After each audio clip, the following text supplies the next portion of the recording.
السلام عليكم ورحمة الله وبركاته. الحمد لله رب العالمين، والصلاة والسلام على أشرف الأنبياء وخاتم المرسلين. أشهد أن لا إله إلا الله وحده لا شريك له، وأشهد أن محمدا عبده ورسوله صلى الله عليه وعلى آله وصحبه وسلم.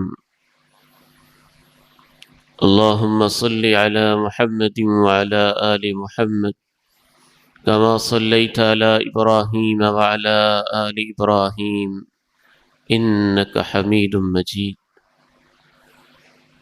اللهم بارك على محمد وعلى آل محمد كما باركت على إبراهيم وعلى آل إبراهيم إنك حميد مجيد. رب اشرح لي صدري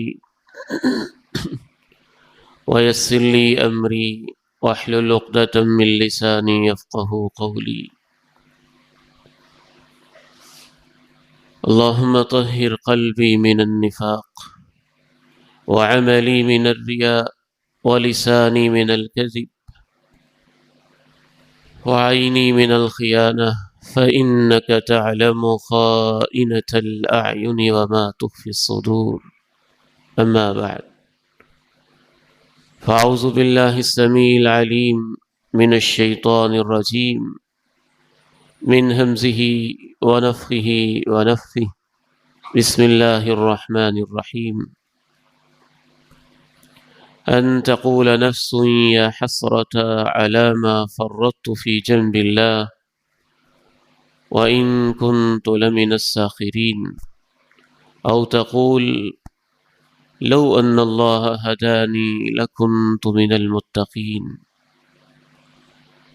وقال عز من قائل سبحانه وتعالى: وليست التوبة للذين يعملون السيئات حتى إذا حضر أحدهم الموت قال إني تبت الآن، ولا الذين يموتون وهم كفار.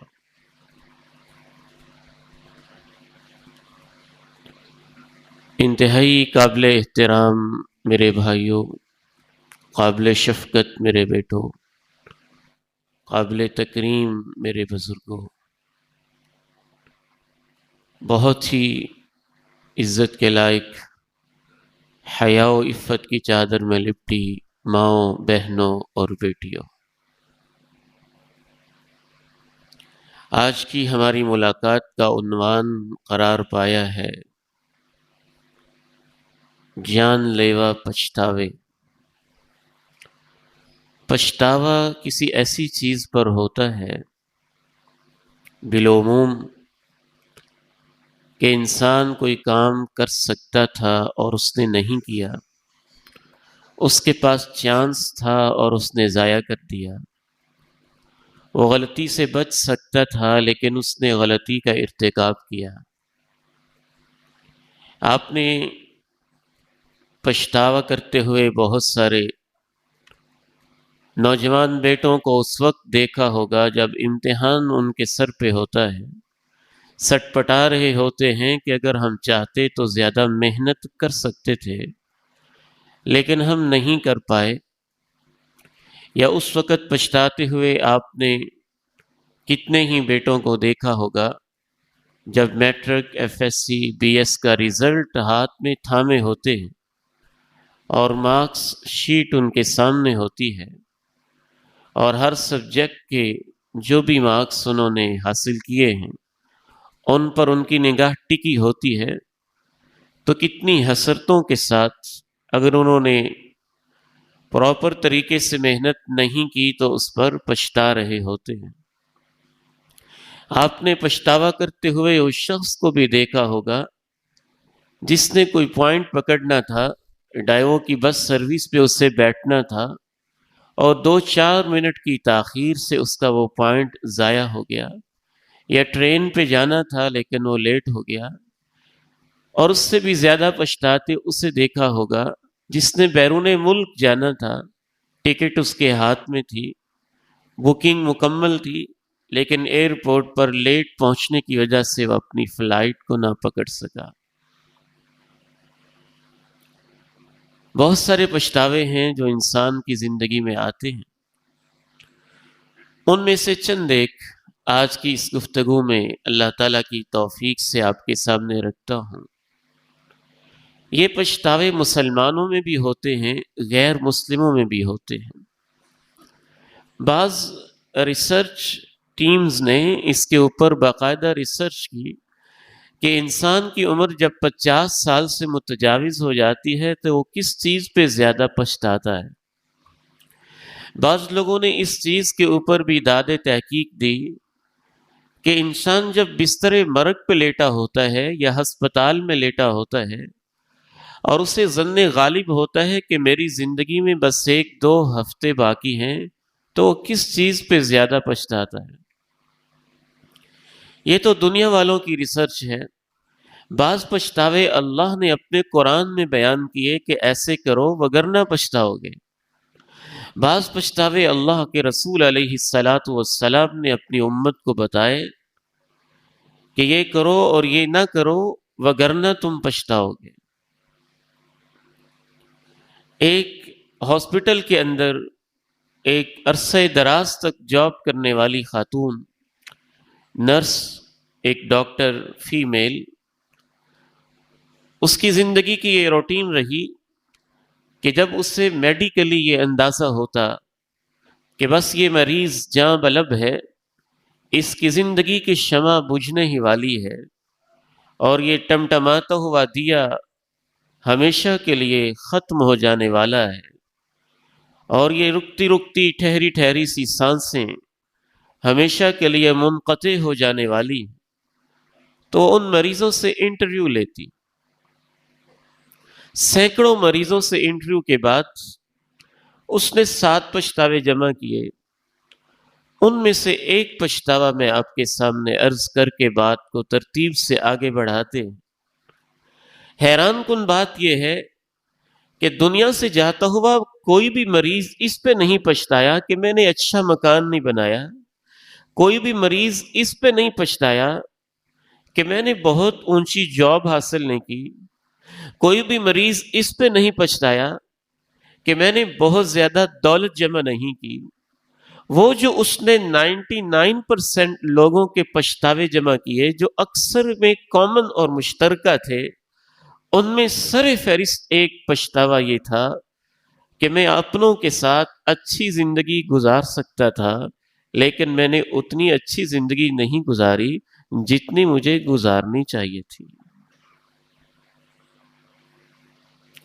اور یہ آپ پریکٹیکلی بھی محسوس کریں گے اپنے معاشرے کے اندر بھی۔ اکثر لوگ جب دنیا سے جا رہے ہوتے ہیں تو ان کی زبان پہ یہ الفاظ ہوتے ہیں، میری ماں کو تو بلائیں، کبھی یہ الفاظ ہوتے ہیں میرے باپ کو بلائیں، کبھی الفاظ ہوتے ہیں میرے فلاں ناراض بھائی کو بلائیں، کبھی یہ الفاظ ہوتے ہیں جس بہن کے ساتھ میرا بائیکاٹ چل رہا تھا ذرا اس کو بلائیں، کبھی یہ الفاظ ہوتے ہیں جس کے ساتھ میرا تنازع کھڑا ہوا تھا اس کو بلائیں۔ تو اس کی وجہ کیا ہوتی ہے؟ اس کی وجہ بھی یہی ہوتی ہے کہ انسان بوقت رخصت اس چیز پہ زیادہ نہیں پچھتاتا کہ میں نے اتنی دولت کیوں نہیں بنائی تھی۔ وہ دولت تو دیکھتا ہے کہ جا رہی ہے، وہ اس پہ نہیں پچھتاتا کہ میں نے اچھا مکان کیوں نہیں بنایا تھا، وہ دیکھ رہا ہوتا ہے کہ مکان تو ادھر رہ جائے گا۔ ہاں، وہ اس چیز پہ ضرور پچھتاتا ہے کہ میں اچھے طریقے سے رہ سکتا تھا لیکن نہیں رہ پایا، صلح کر کے بھی زندگی بسر کر سکتا تھا لیکن میں سے ایسی زندگی بسر نہیں کی، ایکسکیوز اور معذرت کر کے میں اپنی زندگی میں سکون کے لمحات لا سکتا تھا لیکن میں نہیں لایا۔ اس پہ رک کے ایک پچھتاوا میں آپ کے ساتھ شیئر کرنا چاہتا ہوں جو مرنے سے پہلے ہی زندگی میں نے بہت سارے لوگوں کو پچھتاتے دیکھا، لیکن یہ عموماً پچھتاوے کی عمر جو ہے نا 40 سال کے بعد کچھ اس کا احساس شروع ہوتا ہے اور 50 سال کے بعد تو لگتا ہے بعض دفعہ کہ بس پچھتاوے ہی رہ جاتے ہیں اور 60 سال کے بعد تو وہ پچھتاوے جان لیوا ہو جاتے ہیں. ایک ایک پچھتاوے کے اوپر انسان کی جان جاتی ہے کہ کاش میں ایسے نہ کرتا. اور ان کے تذکرے کا فائدہ انہی کو ہے جو میرے نوجوان بیٹے بیٹھے ہیں، نوجوان بیٹیاں بیٹھی ہیں، جو 20s میں ہیں، جو 30s میں ہیں، جو 40s میں ہیں، جن کے پاس وقت ہے کہ وہ ان بزرگوں سے جو پچھتاتے رہے اپنی زندگی کے لیے کوئی لیسن، کوئی درس، کوئی سبق، کوئی نصیحت حاصل کرنے کی کوشش کریں. ایک بدترین جان لیوا پچھتاوا جو انسان کو رہ رہ کے ستاتا ہے، اس کی نیندوں کو اڑاتا ہے، اس کو بستر پہ بے چین، بے کل اور مضطرب کر دیتا ہے، اس کے دل کی دھڑکنوں کو تیز کر دیتا ہے.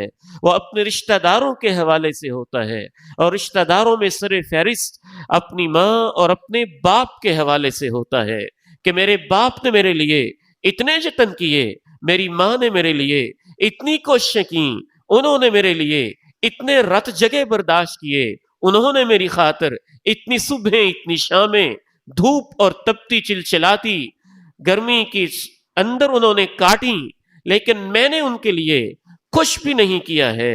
یاد رکھیے والدین اگر آج آپ کے زندہ ہیں، سلامت ہیں، تو ان کو وقت دیں، زیادہ سے زیادہ وقت دیں، ان کی قدر کریں، ان کے پاس بیٹھیں.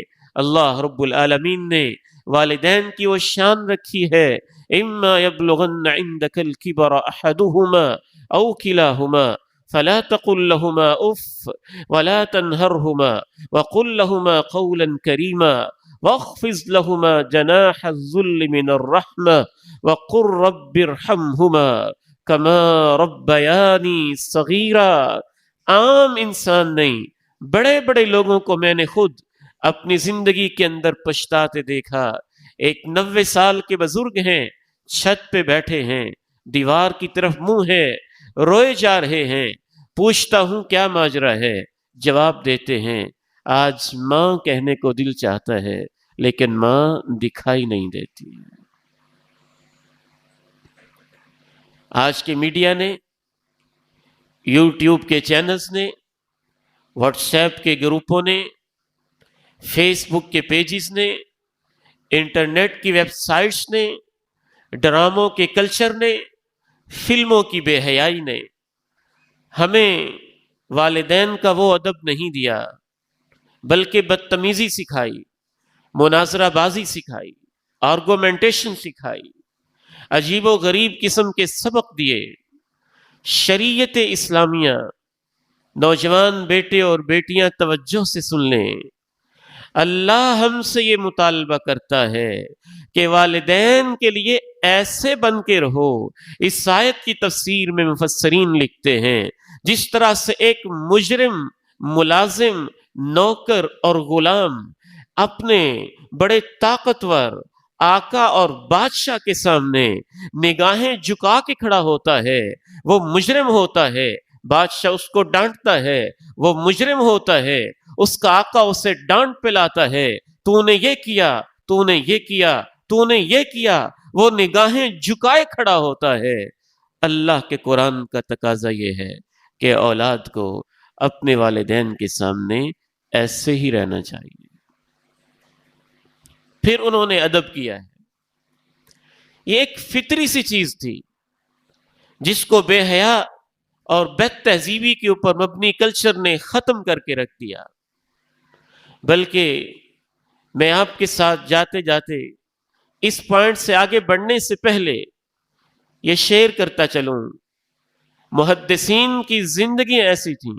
امام حیوہ ابن شریح رحمہ اللہ رحمۃ واسعہ وقت کے محدث سے، عالم ربانی تھے، درس حدیث دیتے تھے. جیسے آپ لوگ اس بندہ فقیر کے سامنے سینکڑوں کی تعداد میں تشریف فرما ہیں، ان کے شاگرد ہزاروں میں بیٹھے ہوتے. ان کی ماں آتی، سخت لہجے کے ساتھ کہتی، حیوہ مرغیاں ویسے چھوڑ کے آ گئے ہو، اٹھو یہاں سے اور آؤ مرغیوں کو آ کے دانے ڈالو. امام حیوہ بن شریح اپنی نگاہوں کو جھکاتے، شاگردوں سے کہتے ماں جی کا حکم آ گیا، آپ بیٹھیے. چلتے، مرغیوں کو دانا ڈالتے، پھر واپس آتے اور درس حدیث شروع کر دیتے۔ امام زین العابدین رحمہ اللہ رحمتا واسعہ اتنا ادب کرتے والدین کا، عزت احترام توقیر، پاس بیٹھ کے کھانا نہ کھاتے۔ پوچھنے والے نے پوچھا وجہ کیا ہے؟ کہتے مجھے ڈر اور کھٹکا سا رہتا ہے کہ میں ساتھ بیٹھ کے کھانا کھاؤں، کوئی ایسا نوالا، کوئی ایسی بوٹی، کوئی ایسی چیز جو ماں باپ کو پسند ہو، کہیں ان کی پسند میرے منہ میں نہ چلے جائے، اس کھٹکے کی وجہ سے مجھے ان کے پاس بیٹھ کے کھانے کی ہمت نہیں ہوتی ہے۔ صحابہ کرام جب دعا کرنے لگتے، امام حسنی نے مجمع الزوائد میں لکھا ہے، عبداللہ ابن مسعود سے کسی نے دعا کا کہا، دعا کرنے لگے تو پہلے یہ کہا اگر ماں باپ کا نافرمان بیٹھا ہے تو ہماری مجلس سے اٹھ جائے، اگر وہ اٹھ کے نہیں جائے گا تو ڈر لگتا ہے اس منحوس کی وجہ سے ہماری دعا قبول نہیں ہوگی۔ حضرت عمر بن عبدالعزیز اپنے بیٹے کو پاس بٹھاتے اور خصوصی نصیحت کرتے، بیٹا اس بچے سے کبھی دوستی نہ کرنا جو اپنی ماں کے روکنے کے باوجود تمہارے ساتھ ملنے آ جاتا ہے، اور اس بچے سے کبھی دوستی نہ کرنا، اس کا باپ اس سے منع کرتا ہے، وہ پھر بھی تمہارے ساتھ ملاقات کے لیے آ جاتا ہے۔ کبھی یہ نہ سمجھنا کہ یہ میرا وفادار دوست ہے، ماں روکتی ہے یہ پھر بھی آ جاتا ہے، باپ سمجھاتا ہے یہ پھر بھی آ جاتا ہے۔ کہتے بیٹا اتنے بیوقوف کبھی نہ بننا، وہ کسی مفاد کے لیے آتا ہوگا جو اپنے ماں باپ کی نہیں مان سکا اور اس کے ساتھ وفادار نہیں ہے، تمہارا وفادار دوست کیسے ہو سکتا ہے؟ دوسرا پچھتاوا جو بہت سارے لوگوں کو پچھتاتے دیکھا گیا، وہ صحت کے ایام کا پچھتاوا تھا۔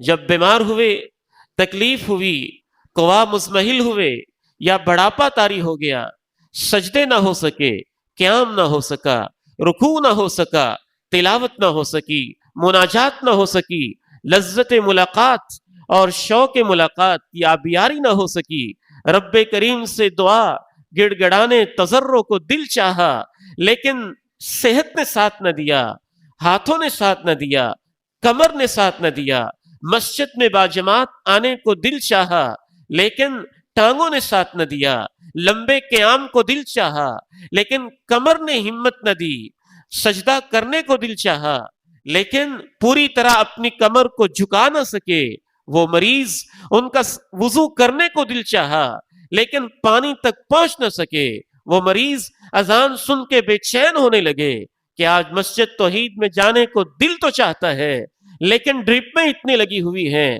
آلات اتنے لگے ہوئے ہیں، یورین بیگ ایسے لگا ہوا ہے، ڈاکٹرز کی چڑھائی ایسے ہے، دوائیوں کی بھرمار ایسی ہے کہ اٹھنے کی ہمت نہیں ہو پاتی۔ آپ اندازہ نہیں کر سکتے کہ وہ اپنی صحت اور جوانی کے ایام پہ پھر کتنا پچھتاتے ہیں کہ یہ سب کچھ ہم کر سکتے تھے، تب ہم نے کیا نہیں۔ جب صحت تھی ہم نے اس سے فائدہ نہیں اٹھایا، جب جوانی تھی ہم نے اللہ کی عبادت نہیں کی۔ میرے والد گرامی اللہ ان کو جنت میں اعلیٰ مقام عطا فرمائے، مولانا یوسف رحمہ اللہ، حالانکہ زندگی بہت پیاری گزاری، میں نے اپنی آنکھوں سے ان کو ایک ایک گھنٹہ، پون پون گھنٹہ تنہائی اور خلوت میں دعائیں کرتے دیکھا ہے، قیام کرتے دیکھا ہے، رات کو 3 بجے اٹھتے بھی دیکھا ہے، لیکن اس کے باوجود مجھے بلا کے کہنے لگے بیٹا اور میرے بیٹے، جوانی میں جتنے سجدے کر سکتے ہو کر لو، آج تیرا باپ یوسف جب جوانی تھی سجدے میں اتنی لذت نہیں آتی تھی، اور آج لذت آتی ہے تو سجدے ہوتے نہیں ہیں، اتنی ہمت نہیں ہے، صحت وفا نہیں کرتی ہے، صحت ساتھ نہیں دیتی ہے۔ اسی لیے رسول اللہ صلی اللہ علیہ وسلم نے کیا ارشاد فرمایا، اغتنم خمسا قبل خمس، 5 چیزوں کے حالات کے بدلنے سے پہلے 5 چیزوں سے فائدہ اٹھا لو، اور اس میں آپ نے یہ بھی ارشاد فرمایا شبابک قبل حرمک، جوانی سے فائدہ اٹھاؤ بڑھاپ سے پہلے، وصحتک قبل سقمک، صحت سے فائدہ اٹھاؤ اپنی بیماری سے پہلے، وفراغک قبل شغلک، اور فرصت کے لمحات سے فائدہ اٹھاؤ زندگی کے زیادہ مصروف ہو جانے سے پہلے پہلے۔ ایک تیسرا پچھتاوا جو خصوصاً انسان اس وقت کرتا ہے جب اس کے مرنے کا وقت ہوتا ہے، جب وہ جاں بلب ہوتا ہے اور اس کے آخری لمحات ہوتے ہیں، رخصت کے اوقات ہوتے ہیں، تو اس وقت جو انسان پچھتاتا ہے، اس وقت کا پچھتانا، اس کی تکلیف، امام ابن قیم الجوزیہ رحمہ اللہ فرماتے ہیں مرتے ہوئے انسان پر بعض دفعہ دو تکلیفیں جمع ہو جاتی ہیں۔ دیکھیے، ایک ململ کا نرم کپڑا ہو، کانٹے دار جھاڑی کے اوپر اسے رکھا جائے، پھر اس کو زور سے کھینچا جائے، جیسے اس کے بخیے ادڑ جاتے ہیں، ایک ایک دھاگا منتشر ہو جاتا ہے، ایسے ہمارے جسم کے انگ انگ سے جب روح پرواز کرنے لگتی ہے اور اس کو کھینچ کے نکالا جاتا ہے، تو ایک نیچرل تکلیف موت کی ہوتی ہے، اسی کو ایک ذائقہ کہا گیا ہے۔ کسی کے لیے وہ کڑوا اور کسی کے لیے وہ کیسا ہوتا ہے۔ کل نفس ذائقۃ الموت، امام ابن قیم الجوزیہ رحمہ اللہ فرماتے ہیں بعض انسانوں کو موت کی اتنی تکلیف نہیں ہوتی ہے جتنی تکلیف حسرت الفوت کی ہوتی ہے۔ اور حسرت الفوت کیا ہے؟ اس کی زندگی کی ساری ویڈیو اس کے دماغ کی سکرین پہ گھومنے لگتی ہے، بچپن سے لڑکپن، لڑکپن سے جوانی، جوانی سے ادھیڑ عمر، اور ادھیڑ عمر سے بڑھاپے تک۔ پھر وہ وقت جو اس نے ضائع کیا ہوتا ہے اسے یاد آتا ہے اور اس کے اوپر وہ بہت پچھتاتا ہے،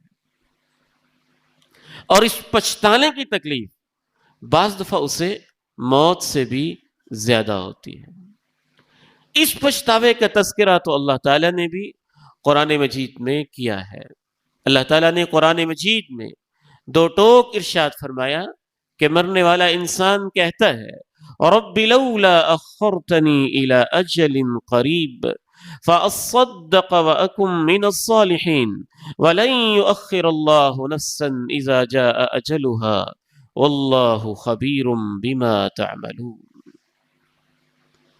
ایک چوتھا پچھتاوا جو انسان پچھتاتا ہے مرتے ہوئے بھی، قبر میں بھی، قبر سے اٹھتے ہوئے بھی، میدان محشر میں بھی، اور خصوصاً میدان محشر کا تو ایک نام ہی اللہ نے رکھا ہے وَأَنذِرْهُمْ يَوْمَ الْحَسْرَةِ، ان لوگوں کو وارننگ دے دیں اس دن کے بارے میں جو دن پچھتاووں کا دن ہے، جو پچھتاوے کا دن ہے۔ اور آپ اندازہ نہیں کر سکتے کہ انسان کیسے کیسے پچھتاتا ہوگا۔ جتنے بھی مراحل ہیں حشر کے، ہر مرحلے کے اوپر پچھتاتا ہوگا۔ قبر کا پچھتاوا الگ ہوگا، اٹھنے کا پچھتاوا الگ ہوگا، حاضری کا پچھتاوا الگ ہوگا، رب سے ملاقات کے وقت جو یادیں تلخ آئیں گی ان کا پچھتاوا الگ ہوگا، نامہ اعمال مل رہا ہوگا تو پچھتاوا الگ ہوگا، حساب ہو رہا ہوگا تو پچھتاوا الگ ہوگا، پل صراط سے گزر ہوگا تو پچھتاوا الگ ہوگا، جنت کے درجات اور مراتب کی تقسیم ہوگی تو پچھتاوا الگ ہوگا، اعمال نامہ پیش کیا جائے گا تو پچھتاوا الگ ہوگا۔ وہ تو دن ہی بعض لوگوں کے لیے حسرتوں کا دن ہوگا، پچھتاووں کا دن ہوگا۔ اے کاش، ہائے افسوس، میری بدبختی، میری بدنصیبی، یہ کہنے کا دن ہوگا۔ بالخصوص میدان محشر کے اندر جو چند ایک پچھتاوے اللہ نے اور اللہ کے رسول علیہ الصلاۃ والسلام نے ہمیں بیان کیے ہیں، ان کا خلاصہ یہ ہے کہ ایک تو انسان کا آج کی ہماری ترتیب کے حوالے سے چوتھی قسم کا پچھتاوا یہ ہوگا کہ ڈھیروں نیکیاں جن کے چانسز ملے تھے، امکانات ملے تھے، پوٹینشلز ملی تھیں، صلاحیتیں ملی تھیں، میرے اندر طاقت موجود تھی، میں کر سکتا تھا، فرصت ملی تھی، میں نے وہ نیکیاں نہیں کی، یا میں زیادہ کر سکتا تھا اور میں نے کم کی، نفل زیادہ پڑھ سکتا تھا میں نے کم پڑھے، صدقہ زیادہ کر سکتا تھا میں نے کم کیا، نمازیں زیادہ ادا کر سکتا تھا میں نے بہت کم پڑھی، میں رشتہ داروں سے زیادہ بہتر رہ سکتا تھا میں نے خیال نہیں رکھا، میں زیادہ خدمت کر سکتا تھا کم کی، یتیموں کے کام آ سکتا تھا نہیں آ سکا، بیواؤں کا سہارا بن سکتا تھا نہیں بن سکتا، میں اپنی دولت سے بڑے ویلفیئر کے کام کر سکتا تھا میں نے نہیں کیے۔ اس پچھتاوے کو اللہ رب العالمین نے یوں بیان کیا کہ انسان کہے گا یومئذ یتذکر الانسان وانى له الذکری یقول یا لیتنی قدمت لحیاتی۔ اس دن انسان یاد کر رہا ہوگا وہ سب کچھ جو وہ محنت کرتا رہا، وَأَنَّا لَهُ الذِّكْرَى، لیکن یاد کرنے کا فائدہ کیا ہے؟ لیکن وہ کہے گا ضرور یا لیتنی قدمت لحیاتی، کاش کہ میں نے اپنی آج کی اس زندگی کے لیے کچھ ایڈوانس آگے بھیجا ہوتا، میں نے انتظام کیے ہوتے، میں نے کوئی اور نیکیاں کی ہوتی۔ یاد رکھیے، میں آپ کو توجہ دلاتا چلوں، آپ یہاں بیٹھے بیٹھے خیر کے ایسے کام کر سکتے ہیں کہ شاید آپ کو یاد آئے کہ اچھا ہوا دارالفلاح کے پروگرام میں شرکت کی اور مجھے یہ اس پہلو پہ توجہ کا موقع ملا۔ اتنی نیکیاں ہم ضائع کر بیٹھتے ہیں تھوڑی سی محنت سے جو ہم حاصل کر سکتے ہیں۔ آپ کو شاید اندازہ نہیں، بعض دفعہ ہماری زندگی کا ایک بول، ہماری زندگی کی ایک تھوڑی سی محنت، ہماری زندگی کی معمولی سی کاوش اگلے انسان کے لیے بہت بڑے چینج، بہت بڑے انقلاب، بہت بڑی ریولوشن، اس کی زندگی میں بہت بڑی اصلاح کا ذریعہ بن جاتا ہے۔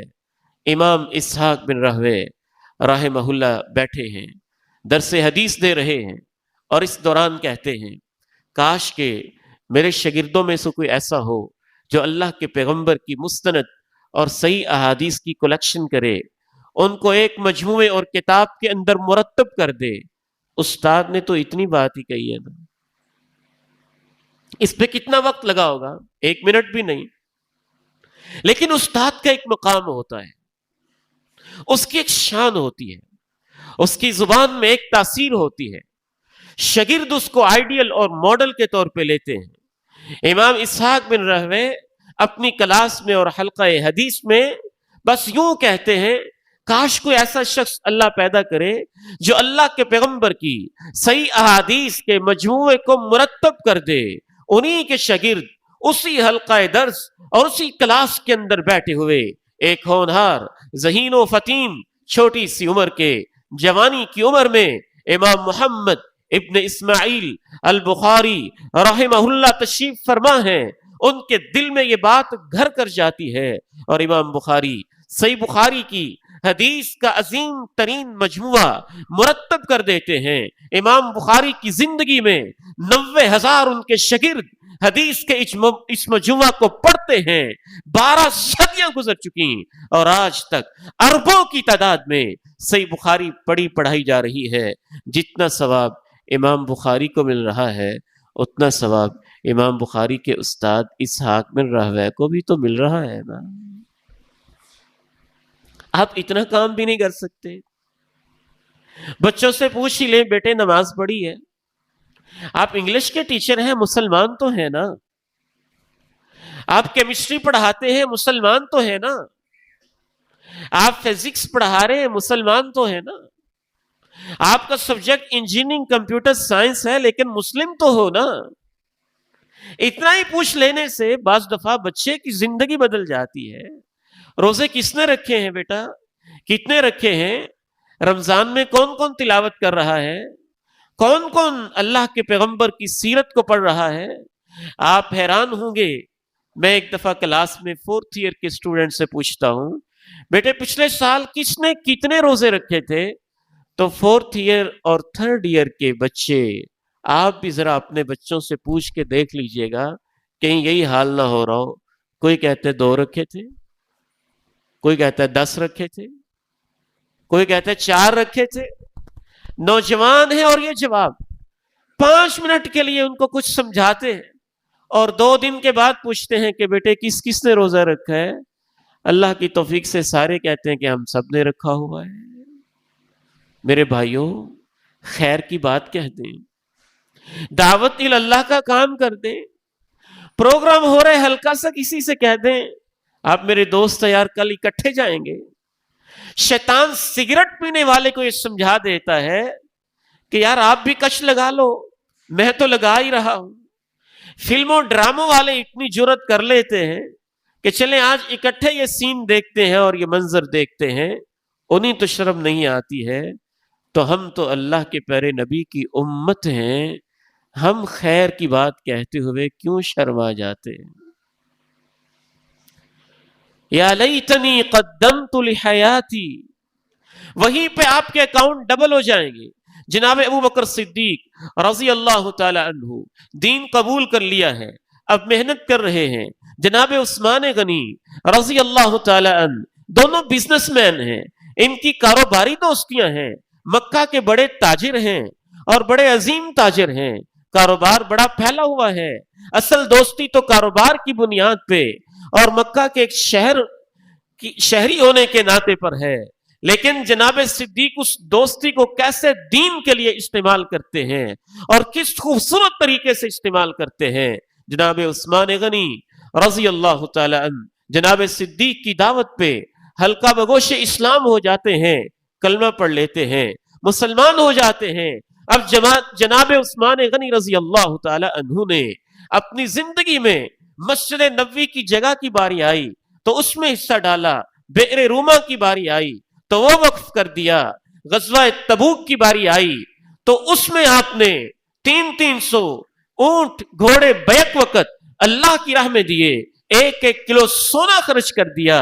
آج تک مسجد نبوی کا جو ثواب جاری ہے، تو جتنا ثواب عثمان غنی کو مل رہا ہے اتنا جناب صدیق کو بھی تو مل رہا ہے نا. اور وہ جناب عثمان کے اکاؤنٹ سے نہیں مل رہا، یہ فکر نہیں کیجیے گا. وہ علیحدہ ایک اکاؤنٹ کھلتا ہے، وہ دعوت کا اکاؤنٹ کھلتا ہے، اللہ کی طرف بلانے کا اکاؤنٹ کھلتا ہے، وہ اللہ کے فضل سے الگ ہوتا ہے، وہ اللہ کی رحمت سے مل رہا ہوتا ہے. تو ایک بہت بڑا پچھتاوا یہ ہوگا کہ اتنی ساری نیکیاں میں کر سکتا تھا معمولی توجہ کے ساتھ اور میں نے کی ہی نہیں.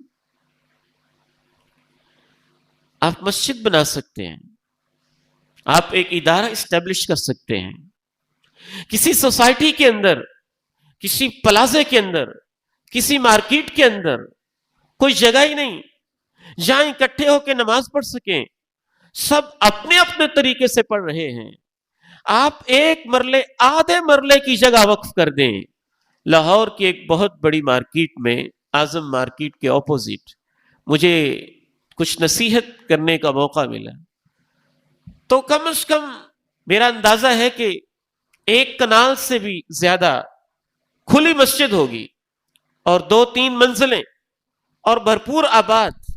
ساتھ ہی بتانے لگے کہ اس مسجد کا آغاز ایک چھوٹی سی دکان سے ہوا تھا. ایک کاروباری دوست کی دکان تھی 2-3 منزلہ. اس نے کہا یار یہ جو کوئی پون مرلے کی میری دکان ہے، اس کا ایک پورشن میں مسجد کے لیے، نماز کے لیے وقف کر دیتا ہوں. اس ایک مرلے کو آج اللہ نے 1 کنال بنا دیا ہے. توجہ، اس طرف تھوڑا دھیان. ایک 5واں پچھتاوا جو اللہ کا قرآن بیان کرتا ہے اور وہ بہت ہی خطرناک قسم کا پچھتاوا ہے، وہ یہ ہوگا کہ فلاں گناہ میں اس سے توبہ کر سکتا تھا اور توبہ کیے بغیر آج میں اللہ کی عدالت میں پیش ہو رہا ہوں. وہ گناہ اس کو یاد آئیں گے. رب ارجعون لعلی اعمل صالحا فیما ترکت کلا انہا کلمہ هو قائلها ومن ورائهم برزخ الى يوم يبعثون نعمل صالحا غیر الذی كنا نعمل. کہیں گے اللہ فلاں گناہ ہوتا رہا، کوتاہی ہوتی رہی، موقع دیں، اب وہ نہیں لے کے آئیں گے، بدل کے آئیں گے، گناہوں سے دامن چھڑا کے آئیں گے۔ 30 رمضان گزر گئے، اور 30 رمضان میں ہر رمضان کے اندر آپ نے صرف ایک گناہ بھی چھوڑا ہوتا تو آج 30 گناہوں سے جان تو چھوٹی ہوتی۔ 20 رمضان گزر گئے، ایک رمضان میں چلے سارے نہیں، ہر رمضان کے اندر آپ نے 2 گناہ بھی چھوڑے ہوتے تو آج 40 گناہ تو دامن کے ساتھ نہ الجھے ہوتے۔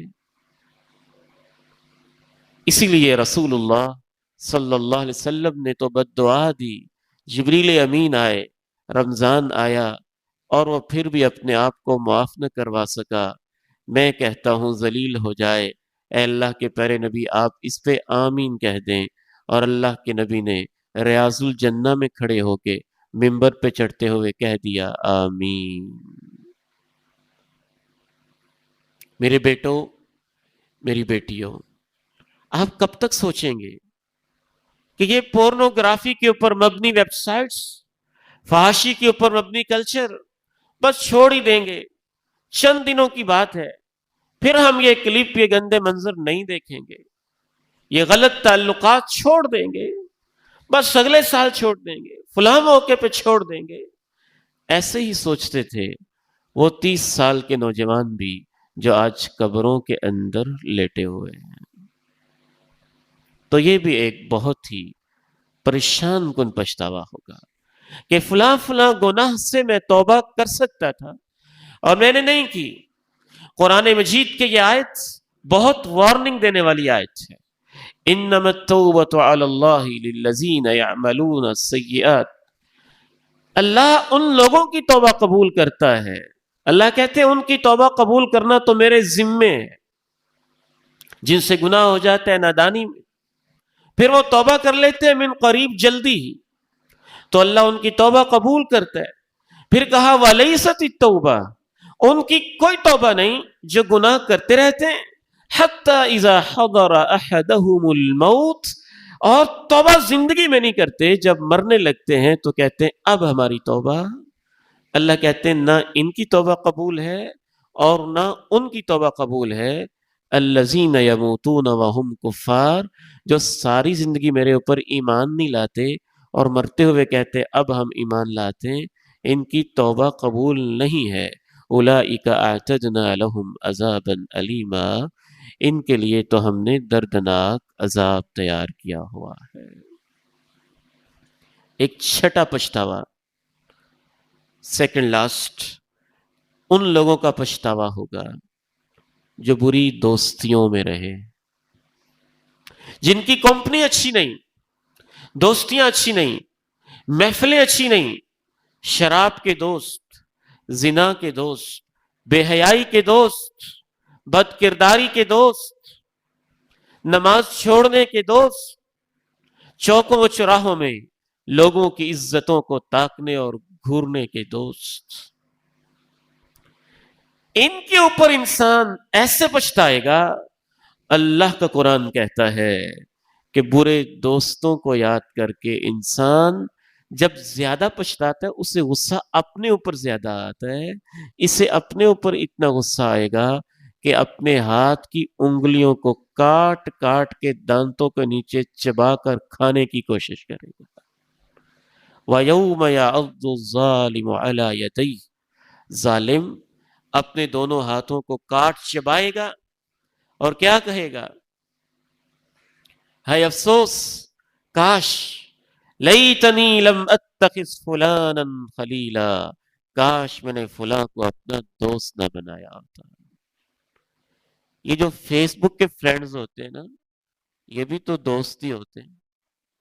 جو واٹس ایپ کے گروپوں میں ممبرز ہوتے ہیں وہ بھی دوست ہی ہوتے ہیں۔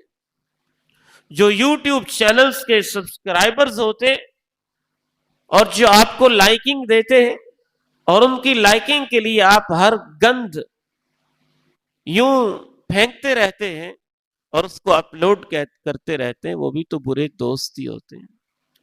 جو ہر وقت آپ سے کوئی بری چیز ہی شیئر کرتے ہیں وہ بھی تو برے دوست ہی ہوتے ہیں۔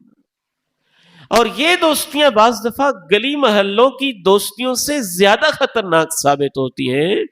گلی محلے کے دوستوں سے ٹائم نکال کے ملنے جانا ہوتا ہے، ٹائم نکالنا ہوتا ہے، اس کے لیے ایک ٹائم ہوتا ہے، لیکن یہ تو ہر وقت آن لائن ہوتے ہیں.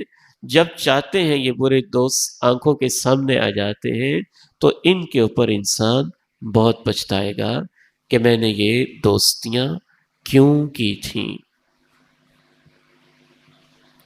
ایک خطرناک ترین آخری پچھتاوا عرض کر کے میں اپنی گزارشات کو مکمل کرتا ہوں. چند ایک چیزوں کا اللہ کے پیارے نبی نے نام لے کے کہا کہ انسان ان کے اوپر پچھتائے گا. آپ نے ارشاد فرمایا ما جلس قوم مجلسا لم يذكروا الله فيه ولم يصلوا على النبي الا كانت عليهم من الله تراه.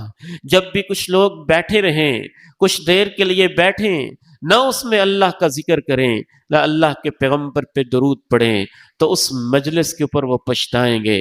کاش ہم نے وہ مجلس برپا نہ کی ہوتی کہ اس 1 گھنٹے کی مجلس میں ہم نے ایک دفعہ بھی نہ اللہ کا نام لیا، نہ اللہ کے نبی پہ ہم نے درود پڑھا صلی اللہ علیہ وعلی آلہ وصحبہ وسلم. یہ کوئی مشکل کام تو نہیں ہوتا. بس میں بیٹھے ہیں، کوئی اللہ کا نام لے لیں. آسان ترین کام جو ذکر بھی نہیں کر سکتا اور کیا کرے گا؟ جو اپنے لب کو ہلا کے محبت کے ساتھ درود نہیں پڑھ سکتا ہے، وہ اور کون سا مار کا سر انجام دے لے گا؟ آپ نے ارشاد فرمایا ایک اور چیز جس پہ انسان پچھتائے گا، فرمایا سورہ بقرہ پڑھا کرو، البقرہ پڑھا کرو، اس کا پڑھنا برکت ہے. وَتَرْكَهَا حَسْرَةٌ، اور اس کو چھوڑ دینے پہ انسان پچھتائے گا. کاش میں نے سورہ بقرہ سیکھی ہوتی. 21 سال لگا کے آپ نے MBBS کی ڈگری حاصل کر لی ہے، 14-15 سال لگا کے آپ نے بڑے بڑے مشکل سے مشکل فارمولے پڑھ لیے ہیں اور سب کچھ سیکھ لیا ہے. چلے پورا قرآن نہیں تو اس رمضان میں سورہ بقرہ ہی سیکھ لیں. اور فرماتے ہیں جو اس کو چھوڑے گا وہ پچھتائے گا. تو چھوڑنے کے بھی لیول ہے نا، اس کو پڑھنا ہی نہ یہ بھی ترک ہے، پڑھنا اور سمجھنا نہ یہ بھی ترک ہے، سمجھ کے ترجمہ سمجھ کے اس کے تفسیر اور معنی میں غور نہ کرنا یہ بھی ترک ہے. آپ نے ارشاد فرمایا ایک صحابی کو یہ بڑی بڑی ذمہ داریاں اگر تم ادا نہیں کر سکتے تو نہ لو. انہا یوم القیامت حسرۃ و ندامہ، آج تم پیچھے بھاگتے ہو مجھے اتنا بڑا عہدہ مل جائے. یہ بڑے بڑے عہدے کل قیامت کے دن تمہارے لیے پچھتاوے کا باعث بن جائیں گے. جج کا عہدہ کوئی چھوٹا عہدہ ہے؟ SP کا عہدہ، SHO کا عہدہ کوئی چھوٹا عہدہ ہے؟ MPA MNA کی ذمہ داری کوئی چھوٹی ذمہ داری ہے؟ پوری قوم کی ذمہ داری کوئی چھوٹی ذمہ داری ہے؟ یہاں تو اپنی زندگی کا حساب دینا مشکل ہے اور آپ نے پوری قوم کی ذمہ داری سر پہ اٹھا لی ہے اور پورے کے پورے علاقے کے امن کی ذمہ داری سر پہ اٹھا لی ہے. جتنی بڑی ذمہ داری انسان کے پاس ہوگی اور اس نے جتنی بڑی اس میں کوتاہی کی ہوگی، انہا یوم القیامہ حسرۃ و ندامہ، وہ اتنا ہی زیادہ اس پہ پچھتا رہا ہوگا کاش میں اتنی بڑی ذمہ داری نہ لیتا. مطلب یہ نہیں ہے کہ ذمہ داری لینا، لی ہے تو اس کو پورا کریں، اس کے تقاضے پورے کریں، اس کو سنبھالیں. آپ کو بس مسجد کے صدر بننے کے شوق ہے اور مسجد کی دعوتی ذمہ داریاں کیا ہیں اس سے آپ نہ آشنا ہے. آپ کو بس ایک نیا مدرسہ بنانے کا شوق ہے اور طلبہ کی تربیت کے تقاضے کیا ہیں اس سے آپ نہ آشنا ہے. ایک شخص کو بس منبر پہ چڑھنے کا شوق ہے اور اس کے لیے میرے اوپر کیا ذمہ داریاں عائد ہوتی ہیں اس سے وہ نابلد ہے.